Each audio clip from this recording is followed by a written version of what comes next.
YS Jaganmohan Reddy గారు రాష్ట్ర వ్యాప్తంగా కాలిచ్చిరారో దానికి అనుగుణంగా కదిరి సమన్వయకర్త బిఎస్ మక్బూలన్న గారి ఆదేశాల మేరకు ఈరోజు పెంచిన పెట్రోల్ డీజిల్ ధరల పైన వినతి పత్రం ఇవ్వడానికి రావడం జరిగింది.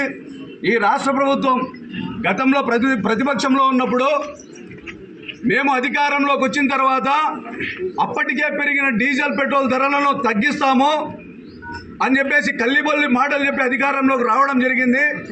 అధికారంలోకి వచ్చిన తర్వాత కూటమి ప్రభుత్వం నిత్యావసర సరుకుల ధరల కాడి నుంచి గ్యాస్ ధరల కాడి నుంచి ప్రతి ఒక్కటిని పెంచేసి పేద మధ్యతరగతి కుటుంబాలపైన పెను భారం మోపడం జరిగింది.